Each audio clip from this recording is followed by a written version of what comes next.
மகிமைக்காக நான் சொல்லுகிறேன். கர்த்தர் எனக்கு தந்தது 4 பிள்ளைகள். என்ன பார்த்தா அப்படி தெரியாது. ஆமென். ஆண்டுடைய கிருபை 4 பிள்ளைகளும் கர்த்தருடைய கிருபையில எல்லாரும் படிச்சு காலேஜ் முடிச்சுட்டாங்க. பெரிய மகளுக்கு மேரேஜ் பண்ணியாச்சு. அப்போ சிறு பிள்ளைகளா இருக்கும்போது கர்த்தர் அழைப்பை கொடுக்கும்போது, ஆண்டவரே வீட்டுக்குள்ள சம்பாதிக்கிறவன் நான் தான், நானும் ஊழியத்துக்கு வந்துட்டேன், நானும் சபை கட்டிட்டேன், எனக்கு வருமானம் இல்லையா ஆண்டவரே அப்படின்ற ஒரு கலக்கம் எனக்குள்ளாய் காணப்பட்டது. அப்போ ஆண்டவர் சொன்னார், அழைத்தவர் நான் உண்மை உள்ளவர். ஆமென் சொல்லுங்களேன். அல்லேலூயா சொல்லுங்களேன். அப்ப ஆண்டவர் சொன்னா, உனக்கு உன் பிள்ளைகளுக்கு நீ வாங்கி வச்சிருக்க எல்லா சொத்தையும் விட்டு எனக்கு ஒரு மகிமையான ஒரு ஆலயத்தை நீ கட்டணும் அப்படின்னு சொல்லும் பொழுது அப்படியே கீழ்ப்படிஞ்சு ஆண்டவருடைய மகிமைக்காக புதுப்பாக்கம் பகுதியில் ஒரு சபையை கர்த்தர் கிருபை கொடுத்தார். அல்லேலூயா சொல்லுங்க பார்க்கலாம். அப்படி நடத்தி கொண்டிருக்கும் போது பிள்ளைங்க எல்லாம் நல்ல படிக்க கர்த்தர் கிருபை கொடுத்தார். பிள்ளைக்கு திருமணம் நிச்சயமாகினது. ஆமென் சொல்லுங்களேன். அந்த திருமணம் ஆகும் பொழுதுதான் அறிந்து கொண்டேன், ஒரு பிள்ளைக்கு திருமணம் பண்ண எவ்வளவு பெரிய வீட்டை கட்டும் போது எவ்வளவு பெரிய, ஆனால் நான் ஒன்றுக்கு கவலைப்படவில்லை. ஆமென் சொல்லுங்க பார்க்கலாம். நான் உலக பிரகாரமா ஒரு வேலை செஞ்சிருந்தாலும் கூட என் பிள்ளைக்கு நான் அப்படிப்பட்ட ஒரு திருமணத்தை செய்திருக்க முடியாது. கரங்களை தட்டி எல்லாம் சொல்றேன், நீ நான் ராஜா வீட்டு பிள்ளை. கரங்களை தட்டி நல்ல உற்சாகமா. அல்லேலூயா. அவருக்கு பிரியமானத நம்முடைய ஊழியத்துல அறிஞ்சு நீங்க தைரியமா அவர் அழைத்த அழைப்புல ஓடிக்கிட்டு இருங்க.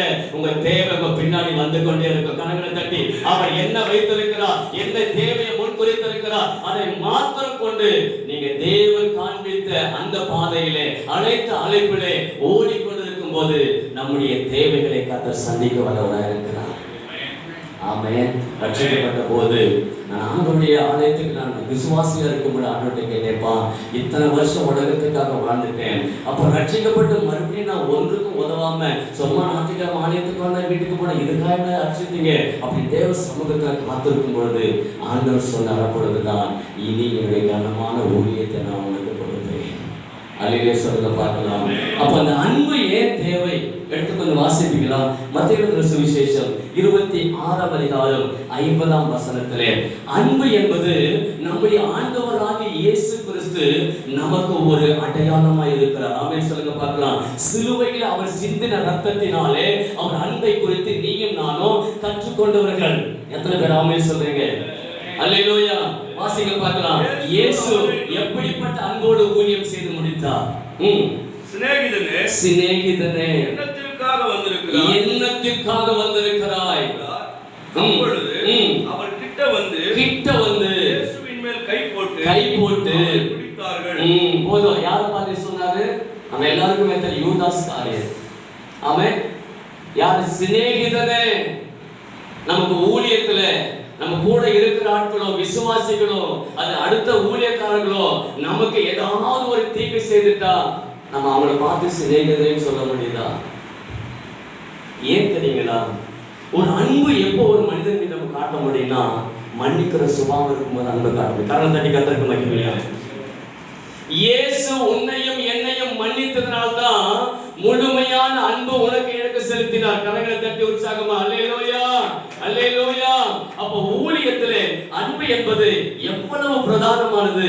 இதை லூக்கா எழுதின சுவிசேஷம் 23ஆம் அதிகாரம் 46 வாசிக்கும் பொழுது வாசிக்கலாமா?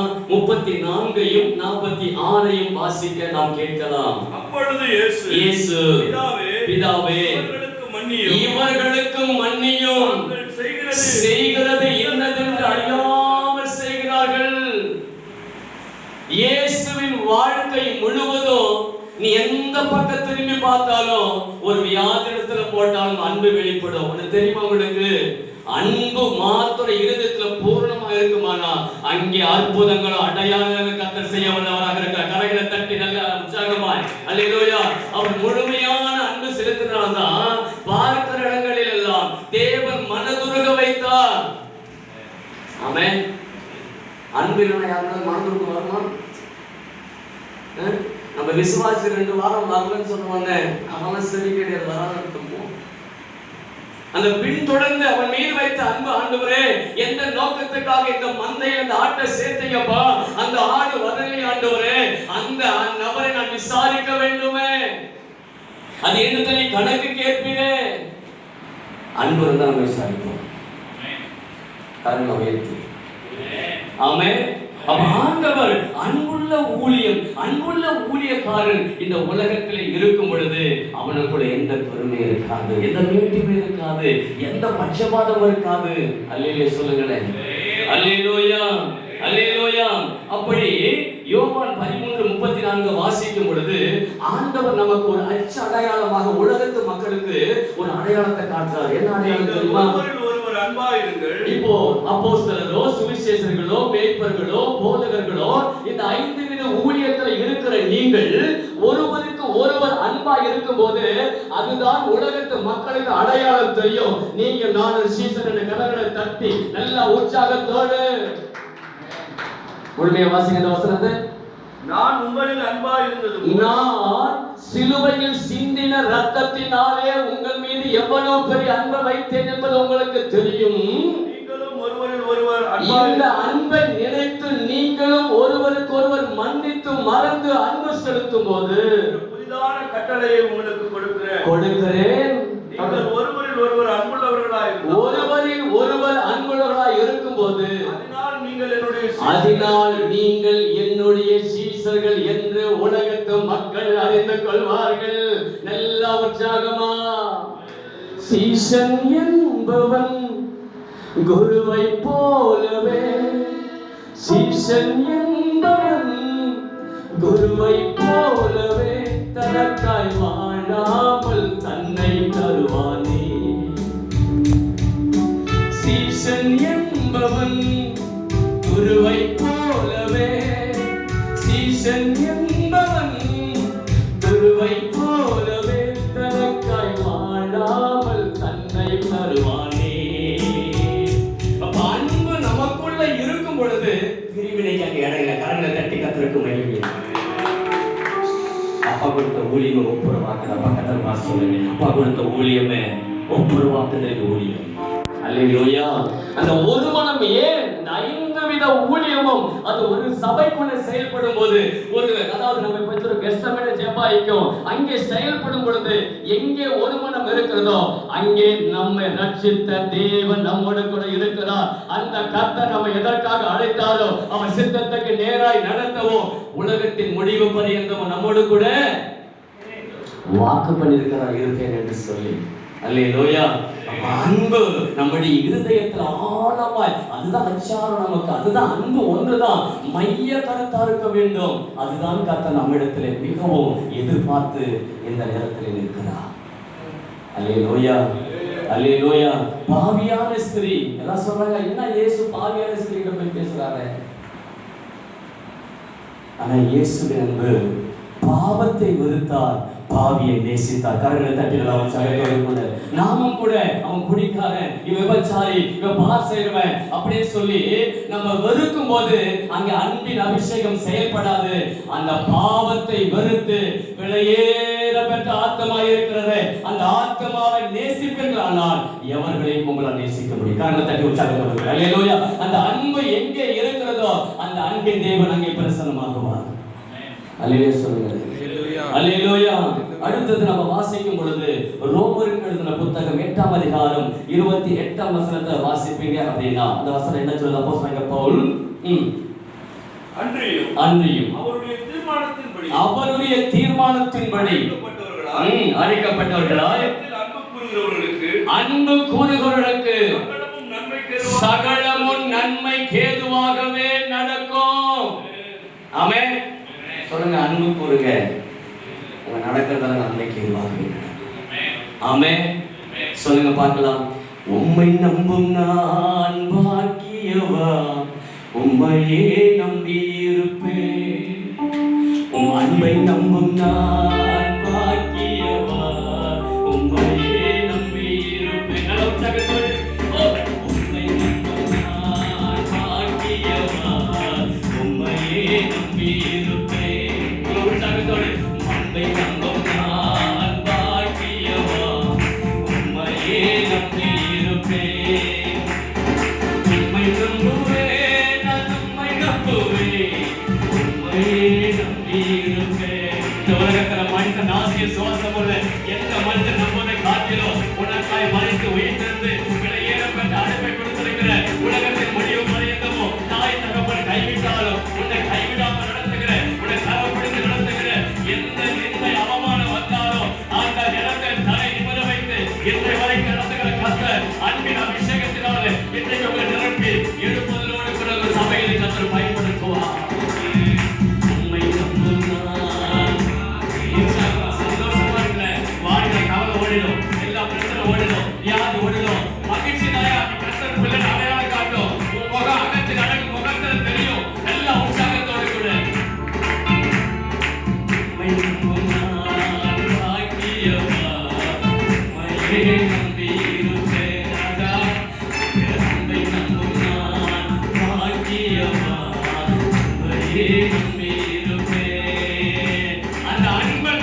ஆமென் சொல்றீங்க? கரத்தை உயர்த்தி சொல்லுங்க. அந்த அன்பை நம்பினவங்க கைவிடப்பட்டதா சரித்திரம் இல்ல. அந்த அன்பை நம்பினவர்கள் ஒரு நாள் அப்பத்துக்கு அலைந்து தெரிந்தது இல்ல. ஆமென், அல்லேலூயா, ஆமென். அன்பை கர்த்தர் எதிர்பார்க்கிற பெரிய நோக்கம் என்ன தெரியுமா? அன்பு இருந்தால் நாங்க சகிக்க முடியும். ஊழியத்துல பாடுகள் வரும், ஊழியத்துல உபத்திரங்கள் வரும். நீங்க நன்மையே செஞ்சா கூட தீமை செய்யற ஆளை சபையில வைப்பார். நானும் சமூகத்துல கேட்டேன், ஆண்டவரே ஊழியத்துல உமக்காகத்தானே அர்ப்பணிச்சு வந்திருக்கிறோம், ஆனா இங்கேயும் சபைக்குள்ளவும் நம்ம பல இடத்திலும் அங்கேயும் ஒரு சத்துரு வைக்கிறியே அப்படின்னு கேட்டபோது, நீ சத்திய வசனத்துக்கு கீழ்ப்படியா அப்படின்னு சொல்லி ஆண்டவர் அங்கே நமக்கு ஒரு செக் வைக்கிறார். உலக அன்புக்கும் தேவ அன்புக்கும் வித்தியாசம் பெருசா இருக்கு. எத்தனை பேர் ஆமென் சொல்றீங்க? உலக அன்பு என்னன்னா தன்னை நேசிக்கிறவங்க மட்டும் நேசிப்பான். அந்த உலகத்தான். அப்பாவோட அன்பு மத்திய 5:44 சொல்றது, சத்துருக்களையும் சிநேகியுங்கள். இதான் அப்பாவுடைய அன்பு. கரங்களை தட்டி நான் உற்சாகத்தோட கூட அல்லேலூயா. இந்த சத்துரு சபையில சத்துரு எழும்பா, அவனுக்கு அன்பு காட்டு. அந்த அன்பு காட்டும்போது அவனை மனம் திரும்பி ராஜாவுக்காக ஆயத்தப்படுத்த முடியும். ஆமென், அல்லேலூயா. சத்துருவாவே இருக்கிற குடும்பத்துல மனைவி ஒரு பக்கம், பிள்ளைகள் இருக்கலாம், சபையில விசுவாசி இருக்கலாம். அப்ப சத்துருவாவே இருக்கிறவங்களை எப்படியான ஆதாயப்படுத்துறது? எத்தனை நாட்களுக்கு அவங்க பண்ண சேட்டையை பொறுக்கிறது? அப்படின்ற ஒரு கேள்வி உங்களுக்கு எழும்புமானால் இந்த சத்துருவை எப்படி ஒரு சமாதானத்தின் தேவனத்திலே கொண்டு வர முடியும் அப்படின்னு நீங்க ஏக்கம் இருக்குமானால், நீதிமொழிகள் 16ஆம் அதிகாரம் 7ஆம் வசனத்தை யாராவது சத்தமா வாசிக்கும் பொழுது, ஒருவனுடைய வழிகள் கர்த்தருக்கு பிரியமாய் இருந்தால் உன் சத்துருக்களை கூட கர்த்தர் சமாதானமாய் மாற்றுவார். அல்லேலூயா. அப்ப உன்னுடைய வழிகள் கர்த்தருக்கு பிரியமாய் இருக்க வேண்டுமானால் நீ அன்பாகவே உன் ஊழியத்திலே நீ செய்ய வேண்டும். அல்லேலூயா, ஆமென், அல்லேலூயா. பகைச்சா பகைப்பான், உலகத்தான். பகைச்சா நேசிப்பான் கிறிஸ்தவன். கரங்களை தட்டி கர்த்தருக்கு மகிமை. அல்லேலூயா. அதுதான் அப்பா கற்றுக் கொடுத்தது. அல்லேலூயா. அப்ப தேவன் நம்மிடத்திலே அன்பை எதிர்பார்க்கிறார். அப்போஸ்தலன் பவுல் இப்படி 13 நிருபங்களை எழுதி இப்படி வைராக்கியமாய் ஊழியம் செய்து நல்ல போராட்டத்தை போராடின, விசுவாசத்தை காத்துக்கொண்டு வெற்றியோடு ஊழியத்தை செய்து முடிக்க ஒரு பெரிய காரியத்தை நம்ம அவனிடத்துல கற்றுக்கொள்ள விரும்பணும்னா வாசிக்கலாம். ரோமருக்கு எழுதின புத்தகம் எடுத்து வாசிக்க பார்க்கலாம். இந்த இடத்துல நாம் அப்போஸ்தலன் பவுலிடத்துல ரோமர் 8ஆம் அதிகாரத்துல நீங்க வாசித்தீங்க அப்படின்னா வாசிக்க பார்க்கலாம். 28ஆம் அதிகாரம் 8:36 வாசிக்க பார்க்கலாம்.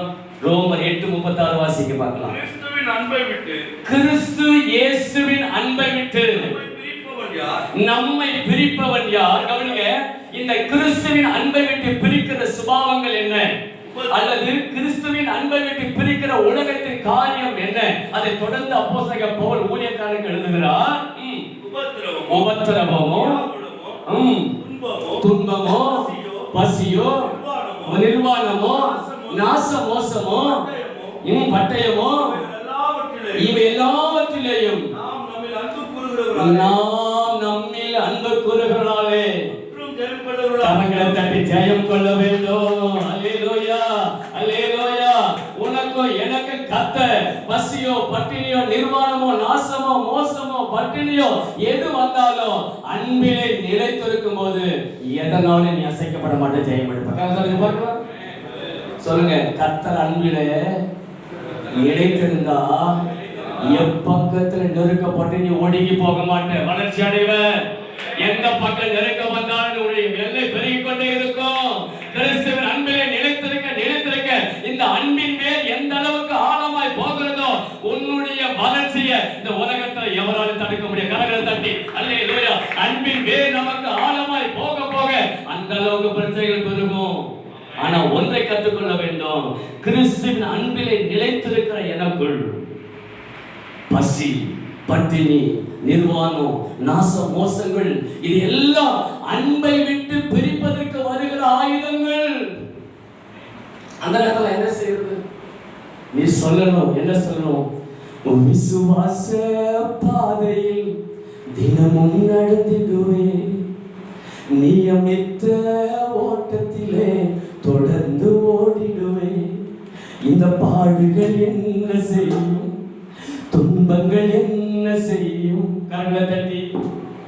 ஓ பாடுகள் என்ன செய்யும், ஓ துன்பங்கள் என்ன செய்யும், எதுவும் என்னை அசைப்பதில்லை, அன்பை விட்டு பிரிப்பதில்லை, எதுவும் என்னை அசைப்பதில்லை, அன்பை விட்டு பிரிப்பதில்லை. விசுவாச பாதையில் தினமும் நடந்திடுவேன், விசுவாச கப்பலிலே பயணம் செய்கின்றேன். சொல்லுவோமா எல்லாரும் சேர்ந்து? ஒரு சேவகனாய் பணி செய்து ஓட்டத்தை முடித்திடுவேன். சொல்லுவோமா? எஸ் லார்ட், ஆமென். இந்த பாடுகள் என்ன செய்யும், சந்தோஷமாய் இந்த துன்பங்கள் என்ன செய்யும், எதுவும் என்னை அசைப்பதில்லை, அன்பை விட்டு பிரிப்பதில்லை, எதுவும் என்னை அசைப்பதில்லை, அன்பை விட்டு பிரிப்பதில்லை. வார்த்தை என்னும் மாத்திரையை தினமும் சாப்பிடுவேன், இந்த வார்த்தை என்னும் மாத்திரையை தினமும் சாப்பிடுவேன். வாழ்நாளெல்லாம் சுகமாகவே வாழ்ந்து வெல்ல நினைப்பேன். சந்தோஷம் தானே? எல்லாம் உற்சாகமா? இந்த பாடுகள் என்ன செய்யும், உற்சாகமா சொல்ல மாட்டீங்களா? எல்லாம் சந்தோஷமா சொல்ல மாட்டீங்களா? ஓ எதுவும் என்னை அசைப்பதில்லை, அன்பை விட்டு பிரிப்பதில்லை, எதுவும் என்னை அசைப்பதில்லை, அன்பை விட்டு பிரிப்பதில்லை. அல்லேலூயா, அல்லேலூயா. எனக்கு நியமித்த ஓட்டத்தை அடிக்கடி சொல்லுவேன், நீங்க எதுக்கு ரொம்ப முக்கியத்துவம் கூட அதுதான் உங்களை ஆளுகை செய்யும். ஆமாம் சொல்லுங்க. உங்க உபத்திரவம் பிரச்சனை, இது பாடு உபத்திரம், இதை பத்தியே பேசி அதுக்கு முக்கியத்துவம் கொடுத்தனா அது மட்டும் ஆளுகை செய்யும். இது ஒன்றும் செய்யாது. அப்பாவுடைய அன்பிலே நிலைத்திருப்பேன், அவன் அழைத்த அழைப்புக்கு நேராக ஓடுவேன்னு சொல்லி கர்த்தருக்கு முக்கியத்துவம் கொடுக்கும் பொழுது அவர் உங்களை ஆளுகை செய்வார். அல்லேலூயா. சொல்லுங்க பார்க்கலாம். அதிகமாய் அன்பு கூறுகிறவர்களுக்கு அதிகமான போராட்டங்கள் வரும், ஆனால் அவர்களுக்கு அதிகமான ஆசீர்வாதங்கள் வரும். அல்லேலூயா. இரண்டாவது காரியம், ஆண்டவர் நம்மிடத்தில் எதிர்பார்க்கிற காரியம் என்ன அப்படி நம்ம பார்ப்போமானால், நம்மிடத்திலே ஆண்டவர் தாழ்மையை எதிர்பார்க்கிறார். பிலிப்பியர் 2ஆம் அதிகாரம் 6ஆம் வசனத்திலிருந்து 11ஆம் வசனம் வரைக்கும் வாசிக்கும் பொழுது, முதலாவது கர்த்தர் அன்பை எதிர்பார்க்கிறார், இரண்டாவது நம்முடைய வாழ்க்கையில கர்த்தர் தாழ்மையை கர்த்தர் எதிர்பார்க்கிறார். வாசிப்போமா? இயேசு கிறிஸ்துவானவர் தேவனுடைய ரூபமாய் இருந்தும் தேவனுக்கு சமமாய் இருப்பதை கொள்ளையான ஒரு பொருளாய் எண்ணாமல் தம்மை தாமே அவர் வெறுமையாக்கி அடிமையின் ரூபம் எடுத்து மனுஷ சாயலானார். அவர் மனுஷ ரூபமாய் நசரேயனாகிய இயேசு கிறிஸ்து காணப்பட்டு, அவர் இயேசு சிலுவையிலே அவர் மரித்த அந்த மரண பரியந்தமும் அர்ப்பணித்தவராகி தம்மை தாமே தாழ்த்தினார். ஏன் ஒரு ஊழியனுக்கு, அப்போஸ்தலர்களுக்கு, ஒரு தீர்க்கதரிசிக்கு, ஒரு சுவிசேஷகனுக்கு, ஒரு மேய்ப்பனுக்கு, ஒரு போதகனுக்கு, ஏன் நம்முடைய ஊழியத்திலே, நம்முடைய சபையிலே தாழ்மை மிகவும் அவசியம் என்று நீங்கள் வேதத்தை ஆராய்ந்து பார்ப்பீர்களானால், யாக்கோபு 4ஆம் அதிகாரம் 6ஆம் வசனம் சொல்லுகிறது, தாழ்மை உள்ளவனுக்கு தான் கிருபை. கரங்களை தட்டி கர்த்தருக்கு மகிமையா. அல்லேலூயா, அல்லேலூயா. எந்த அளவுக்கு தேவன் உங்களை உயர்த்த உயர்த்த, எந்த அளவுக்கு தேவன் உங்களை பயன்படுத்த, எந்த அளவுக்கு ஊழியத்தில் அற்புத அடையாளங்கள் நடக்க, அந்த அளவுக்கு உங்களை தாழ்த்தும் போது இதிலும் பெரிதான காரியத்தினை காண்பாய். கரங்களை அசைச்சாமே. அல்லேலூயா. யாக்கோபு 4:6 வாசிக்கும் பொழுது, அதிகமான கிருபையை அளிக்கிறார், ஆதலால் தேவன் பெருமை உள்ளவர்களுக்கு எதிர்த்து நிற்கிறார். பெருமை உள்ளவர்களுக்கு கர்த்தர் எதிர்த்து நிற்கிறார், தாழ்மை உள்ளவர்களுக்கோ பெருமை அளிக்கிறார். ஆமென் சொல்லுங்க பார்க்கலாம். மோசே அவன் ஜெபமாக சங்கீதம் 90ஆம் சங்கீதம் 14ஆம் வசனத்தை வாசிக்கும் பொழுது இதை அறிந்துதான், ஆண்டவரே தாழ்மை உள்ளவனுக்கு தான் கிருபை அப்படின்னா என் ஒவ்வொரு அதிகாலையும் உங்க கிருபை எனக்கு புதுசாக வேணும் ஆண்டவரே சொல்லி சங்கீதம் 90 வாசிங்களேன். அதை மோசே எப்படி சொல்லி எங்கள் வாழ்நாளெல்லாம் பக்கத்துல பாசுங்க. கிருபை இருந்தா வாழ்நாள் முழுதும் களி கூறுவ. கரங்களை தட்டுங்க. கிருபை இருந்தா ஊழியத்திலே களி கூறுதல், கிருபை இருந்தா குடும்பத்திலே களி கூறுதல், கிருபை இருந்தா உன் எல்லை எங்கிலும் களி கூறுதல். அது ஒரு நாள்ல வரல. வசனம் என்ன சொல்லுது? பக்கத்துல பக்கம் வாழ்நாள் எல்லாம் நீ நானும் தான் களி கூறும்படி தெரிந்து கொண்ட பக்கத்தில் கரங்களை தட்டி ஆமென். எத்தனை பேர் ஆமென் சொல்றீங்க? அல்லேலூயா. அப்ப மோசே அறிந்து கொண்டான், நீயும் நானும் அநேக நாட்களாய் ஒருவேளை ஏதோ நடக்கல, இது கிடைக்கல, அது வேணும், இது வேணும் இருக்கட்டும் ஒரு பக்கம், தேவைகள் ஒரு பக்கம் இருந்தாலும் என் தேவை அவரா இருக்கும். கரணத்துக்கு என் தேவை அவரா இருந்தா என் தேவை என்ன ஃபாலோ பண்ணும். கரணத்துக்கு உற்சாகமா ஆமென் சொல்லுங்க. அழைத்தவரை நீ ஃபாலோ பண்ணு, உனக்கு வேண்டியது அவர் கொண்டு வருவார். ஆமென். ஒருவன் எனக்கு ஊழியம் செய்தா பிதாவானவர் என்ன செய்யலாம்? கனம் பண்ணுகிறார். ஆமென் சொல்லுங்க. அல்லேலூயா. நீ ஊழியம் செய்கிறதிலே கவனம் செலுத்து. என் ஊழியத்தின் எல்லை அன்பா இருக்கிறதா, என் ஊழியத்தின் எல்லை தாழ்மை இருக்கிறதா, இதிலே கவனம் செலுத்து. தேவையில்லாத குப்பைக்கு சேர்ந்து செலவிடாத. ஆமென் ஆமென் சொல்லுங்க. பிரச்சனை நிரந்தரம் இல்லை, உபத்திரவம் நிரந்தரம் இல்லை, வியாதி நிரந்தரம் இல்லை. இது வந்து வந்து போறது. கிருபை வாழ்நாள் எல்லாம் களி கூறக்கூடியது. எல்லா உற்சாகத்தோடு கூட. அல்லேலூயா. அதனாலதான் என்ன சொல்றாரு ஆண்டவராகிய இயேசு கிறிஸ்து சொல்லும் பொழுது வாசிக்கலாமா? லூக்கா எழுதின சுவிசேஷம் 17ஆம் அதிகாரம் 10ஆம் வசனத்தை வாசிக்கும் பொழுது இன்னொரு வசனம் மத்தேயு 20:26 ரெண்டு வாசிங்க. அப்படியே நீங்களும் உங்களுக்கு கட்டளையிட்ட யாவற்றையும் செய்த பின்பு உங்களுக்கு கட்டளையிட்ட யாவும் செய்யும்படிக்கு நாங்கள் அப்பிரயோஜனமான ஊழியக்காரர் கடமையை மாத்திரம் செய்தோம் என்று நம்ம ஊழியத்தை செஞ்சு முடிக்கும் போது ஆண்டவரே இத்தனை காரியத்தை பேச தெரியாத கடந்த என்ன, பாவத்தில் விழுந்து கடந்த என்ன, ஒருவரும் நேசிக்காம இவன் அவ்வளவுதான் முடிஞ்சிருமா, இவன் பிழைக்க மாட்டான், எந்திரிக்க மாட்டான், வாழ்க்கை முடிஞ்சு போச்சு, அப்படிப்பட்ட சூழ்நிலை கடந்த என்ன உங்க கிருபையால் ரட்சித்தீங்களே, இன்னைக்கு பயன்படுத்துறீங்களே, நான் ஒரு அப்பிரோஜனமான ஊழியக்காரன், எல்லா கணமும் நான் உமக்கே செலுத்துகிறேன். கரங்களை தட்டுங்க பார்க்கலாம். அதுதான் நம்முடைய என்னவா இருக்கணும். இது மத்தேயு 26 வாசிக்கலாம். 20-26 வாசிக்கும் பொழுது அங்கே என்ன இயேசு கூறுகிறார்? மத்தேயு 20-26 உங்களில் எவனாகிலும் பெரியவனாக இருக்க விரும்பினார். ஊழியக்காரர் கூட என்னன்னா, ஒன்று நீ பெரியாளா நான் பெரியாளா, அவரை மட்டும் கூப்பிட்டு ஜெபம் பண்ண வைக்கிறாரு. எனக்கு பாட்டு பாட கொடுக்கவே இல்லை, எனக்கு ஜெபிக்க கொடுக்கவே இல்லை, என் பேரை சொல்லவே இல்லை. அப்பா சொல்றாரு, எத்தனை பக்கத்துல பார்த்து கேளுங்க, நீங்க பெரியாளா இருக்குன்னு நினைக்கிறீங்களா? சொல்றதை சொல்லுங்க. நீங்க பெரியாளா இருக்குன்னு நினைக்கிறீங்களா? நீங்க நினைக்க மாட்டீங்க, நான் வேற ஒருத்தர் சொல்றேன், நீங்க சொல்லுங்க. நீங்க நல்ல ஆட்கள் சொல்லுங்க. பக்கத்துல பார்த்து சொல்லுங்க, நீங்கள் தேவ பார்வையில நீங்கள் பெரிய ஆளா இருக்க நினைக்கிறீங்களா? ஊழியக்காரர் கரங்களை தட்டி அதாங்க சொல்றாரு, நீங்கள் உங்களில் எவன் பெரியவனா இருக்க விரும்புகிறவன் அவன் பணிவிடைக்காரனாய், அவன் ஒரு வேலைக்காரனாய் இருக்கும் பொழுது அதுதான் தாழ்மையை குறிக்கிறது என்று அருமையாக நம்முடைய மாடல் இயேசு நமக்கு சொல்லி கொடுத்திருக்கிறார். நமக்கு மாடல் இயேசு தான். எந்த ஊழியக்காரர்கள் நாம சொல்லுங்க சொல்லுங்க, நமக்கு யாரு மாடல்? இயேசு. அப்போ ஊழியத்தை முடிக்கும் போது மனிதனால் வருகிற புகழ்ச்சி கணத்தை என்ன செய்யணும்? ஒரு மனிதனுக்கு உண்டாகிற புகழ்ச்சி அவனுக்கு சோதனை. நீதிமொழியில் சாலமோன் சொல்றாரு, புகழ்ச்சியை ஒரு நாளும் ஏற்றுக்கொள்ள கூடாது. ஏனென்றால் இந்த புகழ்ச்சிக்கு உரியவர் ரத்தம் சிந்தின இயேசு, மரித்த 3 நாள் உயிரோடு இருந்த இயேசு.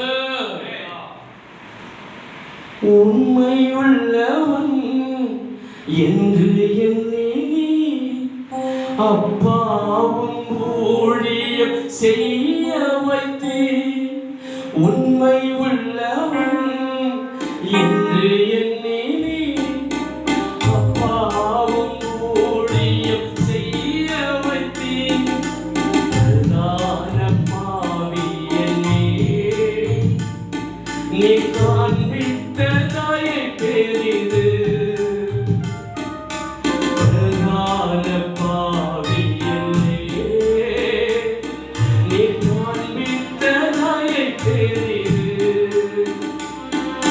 ஒரு வாழ்வுதான் உமக்காகத்தான் இசையாவும் சித்தம் செய்திடத்தான். பாட மாட்டீங்களா? ஒரு வாழ்வுதான் உங்க சித்தம் செய்யணும்.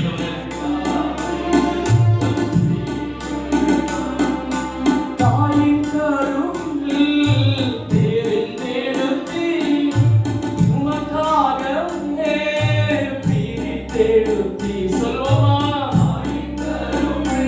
என்ன தெரிந்து கொண்டீங்க, உமக்காகவே என்ன பிரிச்செடுத்திருக்கிறீங்க.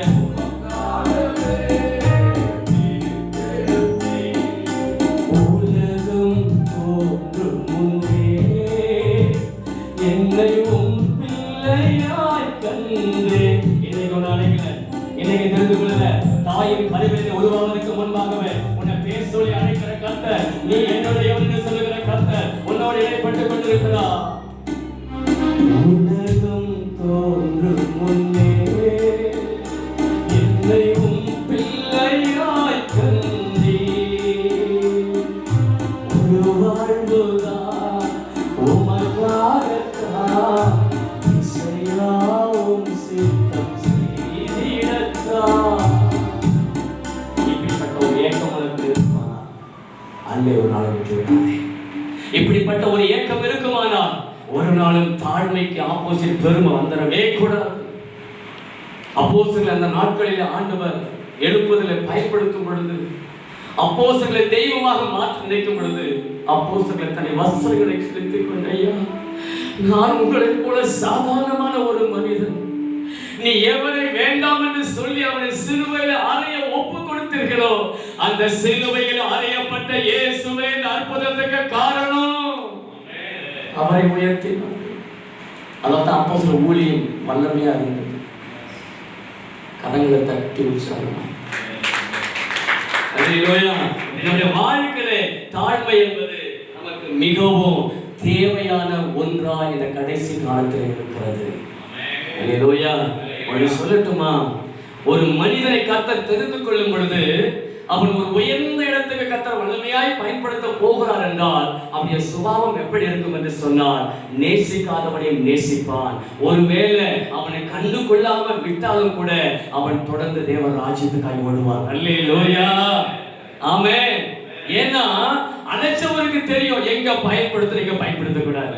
அழைச்சவருக்கு தெரியும் எங்க வைக்க கூடாது. அழைத்தவருக்கு தெரியும். யோவான் சாணகன் தன்னை காண்பிக்கும் வரைக்கும் வனாந்தரத்திலே ஒளித்துக் கொண்டிருந்தார். கரங்களை தட்டி அல்லேலூயா. இந்த வெளிப்பாடு வரட்டும். ஆச்சரியப்பட்ட போது பாஸ்டர் பாட்டு பாட சொல்ல எல்லாரும் சொல்லுவார், நானும் பாடுவேன். ஒரு சிலத்தை கூப்பிட மாட்டேன். அப்போ ரொம்ப மனசு கஷ்டமா இருக்கும். ஆனா சத்தியத்தில் வளரும் போது தான் எனக்கு தெரிந்தது, என் ஆண்டவர் அதினரின் காலத்தில் எல்லாவற்றையும் நமக்கு நேர்த்தியா செய்வார். அல்லேலூயா. மூன்றாவது காரியம், நமக்கு தேவையானது அநேக காரியம் உண்டு.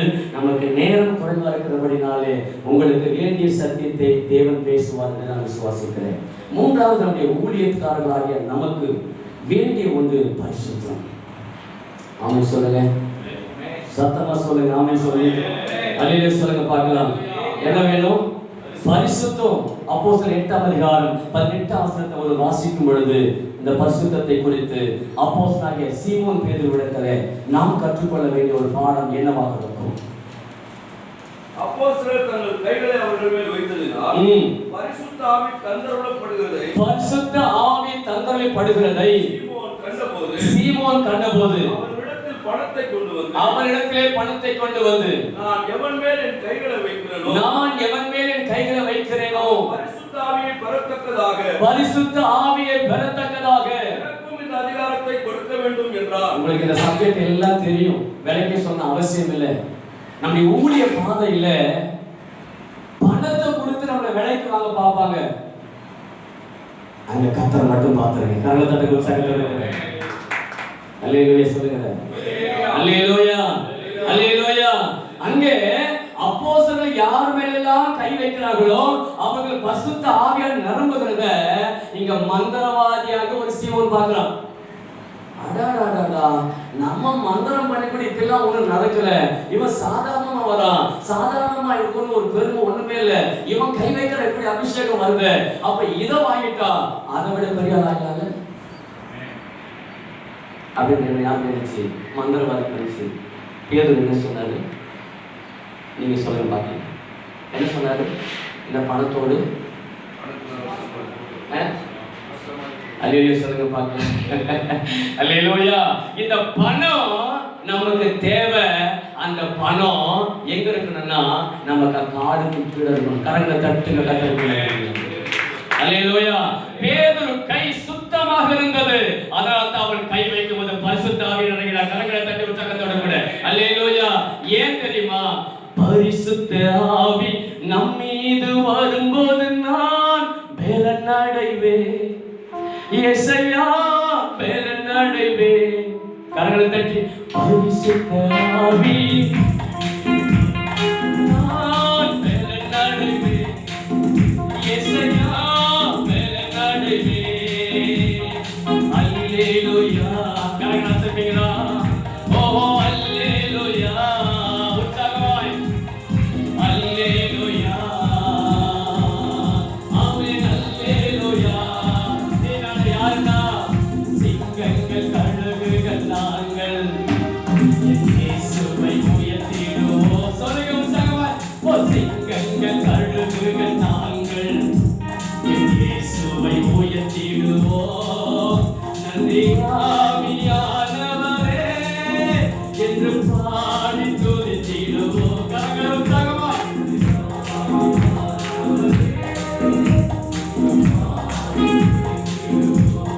Hallelujah. Thank you, Jesus. Hallelujah. Amen. Hallelujah. பரிசுத்த ஆவி என் மீது வரும்போது நான் பலன் அடைவேன். இயேசையா பலன் அடைவேன். அசுத்தன வர எனக்கு பணத்தை உதாசீனப்படுத்துறான் பேதுரு. அல்லேலூயா சொல்லுங்களேன். ஏன்னா அந்த பேலன் இருக்கும்போது இந்த பண பலம் ஒண்ணுமே இல்லை. பக்கத்துல பார்த்து சொல்லுங்க, பரிசுத்த பலத்தை ருசி பார்க்க ஆரம்பிச்சுட்டா உலக பலத்தை உதறிடுவேன். அல்லேலூயா. இதுதான் பேதுரு வாழ்க்கையில அப்போஸ்தலர் வாழ்க்கையில் நடந்த ஒரு சம்பவங்கள். இன்றைக்கு பேதுருவிடத்துல கற்றுக்கொள்ள வேண்டுமானால் பணம் கொடுக்க நிலைக்கிற இடத்துல அந்த இடத்துல என்ன ஆண்டவரை வெளிப்படுத்தினார்? தனக்குள் இருந்த தெய்வம் பணத்தால விலைக்கு வாங்க முடியாது. அந்த பரிசுத்தத்தால மட்டும்தான் ஆண்டவரோட நெருங்க முடியும். நல்ல கரங்களை தட்டி உற்சாகத்தோடு தாழ்மையா இருந்தாலும் நெருங்க முடியும். அன்பா இருந்தாலும் நெருங்க முடியும். பெருமை உள்ள ஆட்களுக்கு ஏன் தகப்பம் மறித்தவர் பெருமை உனக்கு எதிர்த்து நிற்கிறார்? காண்பிஸ்டா பணத்தால. அல்லேலூயா. ஏன் நம்முடைய ஊழியக்காரர் வாழ்க்கையில பரிசுத்தம் மிக அவசியமாக இருக்கிறது என்றால், அத மத்தேயு 5ஆம் அதிகாரம் 8ஆம் வசனத்தை வாசிக்கும் பொழுது வாசிக்க பார்க்கலாம். மத்தேயு 5:8 வாசித்தீங்கன்னா என்ன அந்த வசனம் சொல்லுகிறது? இருதயத்தில் சுத்தமுள்ளவன் பாக்கியவான், தேவனை தரிசிக்க முடியும். தேவனை தரிசிப்பதற்கு பரிசுத்தம் மிகவும் அவசியம் என்று சொல்லி ஆண்டவராக இயேசு இந்த உலகத்தில் வாழும் பொழுது கற்றுக் கொடுத்த ஒரு நல்ல பாடம் நமக்கு.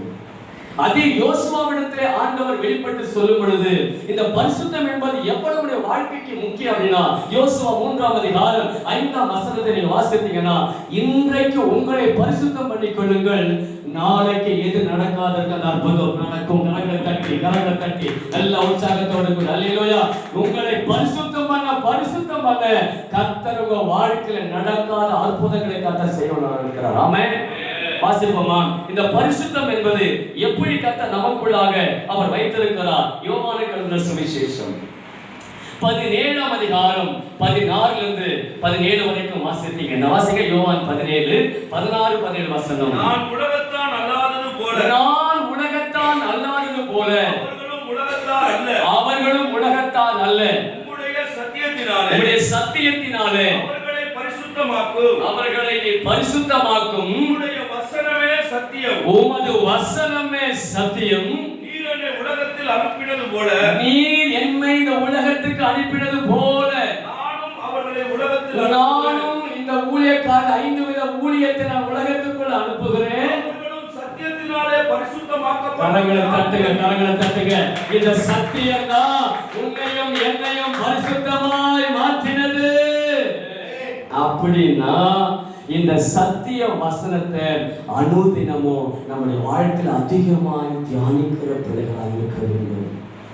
ஆமென். பரிசுத்த வசனம் ஒவ்வொரு நாளும் எந்த அளவுக்கு வசனத்தை மேல வாஞ்சை இருக்கிறதோ, எந்த அளவுக்கு வாசிக்கிறோமோ, பைபிள் சொல்லி சங்கீதம் 1 சங்கீதம் 1-2 வசனத்தை வாசிக்கும் பொழுது நீங்க இரவும் பகலும் தியானமா இருக்கும்போது நம்மை பாக்கியவான்களை கர்த்தர் மாற்றுகிறார். பரியாசக்காரன் பாவிகள் அப்போ எதெல்லாம் செய்யக்கூடாதுன்னு சொல்றாரு, செய்ய வேண்டியது கர்த்தர் சொல்லுகிறார். ஆமென் சொல்லுங்க பார்க்கலாம். அல்லேலூயா. அப்ப நம்முடைய வாழ்க்கையிலே பரிசுத்தம் என்பது மிகவும் அவசியம் என்று இங்கே நமக்கு கர்த்தர் கற்றுக் கொடுக்கிறார். 1 பேதுரு 1ஆம் அதிகாரம் 15-16 வசனத்தை வாசிக்கும் பொழுது இங்கே பேதுரு என்ன நமக்கு கற்றுக் கொடுக்கிறார்? 1 பேதுரு அழைத்தவர் பரிசுத்தராய் இருக்கிறது போல, நம்மை அழைத்த உன்னையும் என்னையும் அழைத்த ஆண்டவராக இயேசு கிறிஸ்து பரிசுத்தராய் இருக்கிறது போல நீங்களும் உங்கள் நடக்கை எல்லாவற்றிலும் பரிசுத்தமாய் இருக்கும்படிக்கு நான் பரிசுத்தர், ஆகையால் நீங்களும் பரிசுத்தராய் இருங்கள் என்று சொல்லி இருக்கிறதே. தொடர்ந்து வசனம் அப்படியே வாசிக்கும்போது 16 அன்றியும் பட்சபாதம் இல்லாமல் அவனவனுடைய கிரியைகளின்படி நியாயத்தீர்க்கிறவரை நீங்கள் பிதாவாக தொழுது கொண்டு வருகிறபடியால் இங்கே பரதேசிகளாய் சஞ்சரிக்கும் அளவும் பயத்துடனே நடந்து கொள்ளுங்கள். பரிசுத்தத்துக்கு ஒரு எக்ஸாம்பிள் சொன்னா, நம்ம எதை செஞ்சாலும் ஒரு சின்ன அச்சம் காண்டு பார்க்கறாங்க. ரத்தன சுருக்கமா பரிசுத்தத்துக்கு ஒரு சின்ன ஒரு அடையாளத்தை சொன்னீங்கன்னா, ஆண்டவர் ஊழியத்தை செய்யற நாம நம்ம வாய்த்தவங்க ஏதாவது பேசிட்டோமா ஒரு நடுக்க வரும். நம்ம நிற்கும் போது பார்க்கும் போது பார்வை நம்முடைய நடக்க நம்ம செய்க எல்லாவற்றிலும் ஒரு நடுக்கம் இருக்கும். ஏன்னா என்னை அழைத்த ஆண்டவர் என்னை பார்த்து கொண்டிருக்கிறாரே, பூமி எங்கும் ஒரு கண்கள் உலாவிக் கொண்டிருக்கிறது, அந்த கண்களுக்கு மறைவா நான் எங்கே போவேன்? அச்சம் நமக்குள் இருக்கும். அதுதான் தேவனுக்கு பயப்படுகிற பயத்தை. இங்க ஏன் அப்படிப்பட்ட பயம் இருக்கணும்னா, அந்த பயப்படுகிற பார்த்து லேவியராகமத்துல நம்ம வாசிக்கிற 20ஆம் அதிகாரம் 26ஆம் வசனத்துல நீங்க வாசிப்பீங்கன்னா அந்த வசனம் என்ன சொல்லுகிறது?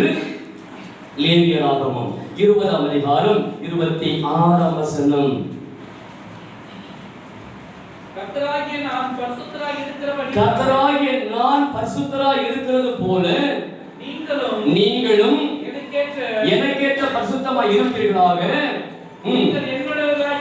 நீங்கள் என்னுடையவர்களாய் இருக்கும்படிக்கு உங்களை மற்ற ஜனங்களுக்கு பிரித்தெடுத்திருக்கிறேன். பக்கத்துல பாருங்க, உன்னையும் என்னை பிரித்தெடுத்திருக்கிறார். ஏன்? நீ அவருடையவன். பக்கத்துல பாருங்க, நீங்க சாதாரண ஆள் இல்ல, உன்னை பிரித்தெடுக்கப்பட்ட வாழ்க்கைக்கு அழைத்திருக்கிறாரு. நீ அவருடையவன்.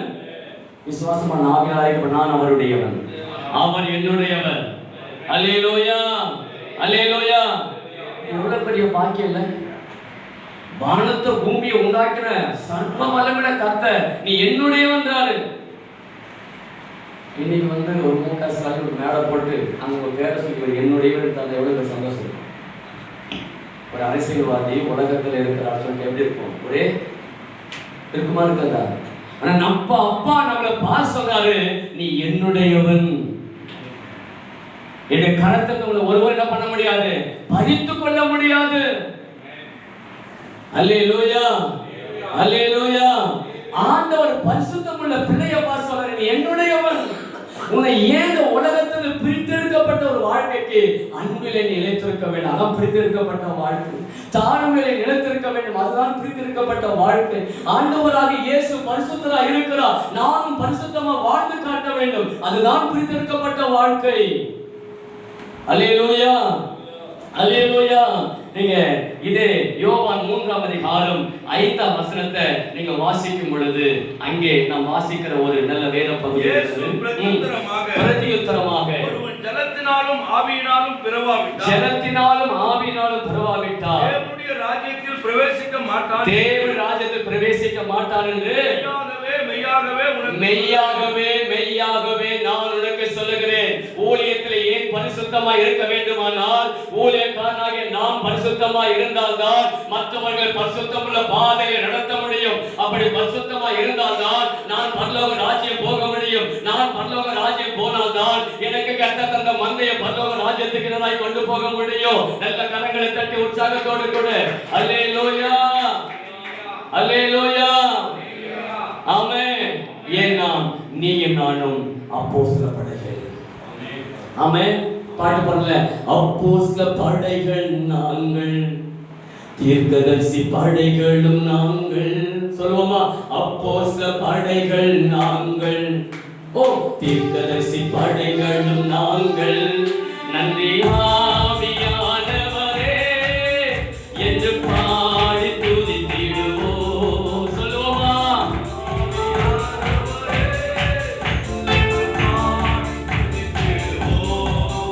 ஓ அப்போஸ்தல படைகள் நாங்கள், ஓ தீர்க்கதரிசி படைகளும் நாங்கள். நன்றி ஆவியானவரே என்று பாடி துதித்திடுவோம். நன்றி ஆவி என்று பாடி துதித்திடுவோம். அல்லேலூயா அல்லேலூயா. சொல்லுவோமா?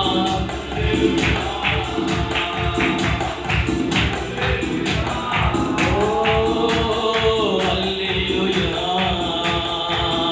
ஆமென் அல்லேலூயா அல்லேலூயா. பரிசுத்தம் என்பதுதான் இந்த உலகத்து மக்கள் மத்தியிலே பரிசுத்த தேவனை வணங்குகிற கூட்டம் என்று சொல்லி உலகத்துக்கு ஒரு அடையாளமாக கர்த்தர் வைத்திருக்கிறார். அல்லேலூயா.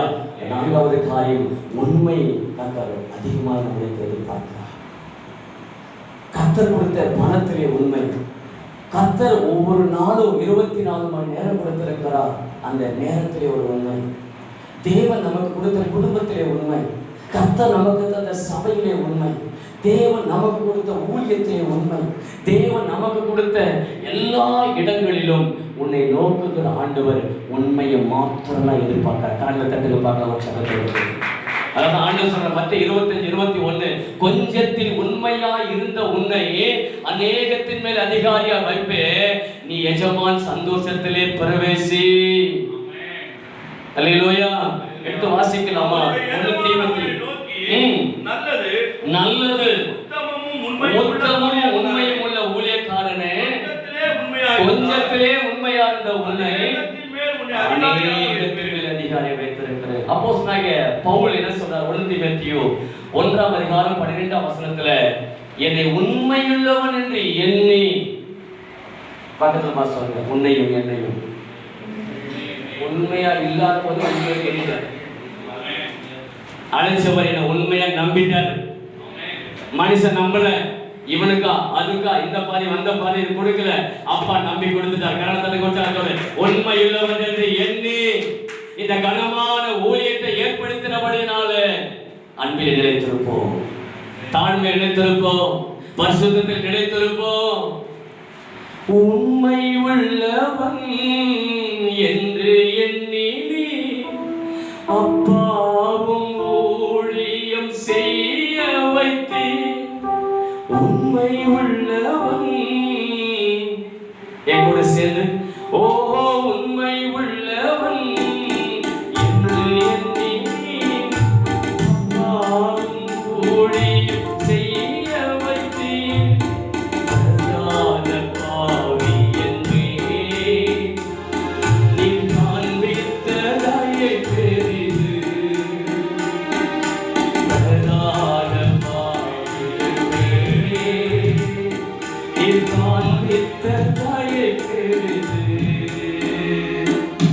ஒரு வாழ்வு தான் உற்சாகமான முடிக்க போல நல்ல காலம் கட்டி உனக்காகத்தான் இசையாவும் சித்தம் செய்திடத்தான் மறுபடியும் பிறக்க செய்தி மனக்கண்கள் திறந்து விட்டி. சொல்லுவோமா? அப்பா தேங்க்யூ, நன்றி டாடி. பாவத்தின்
இயேசு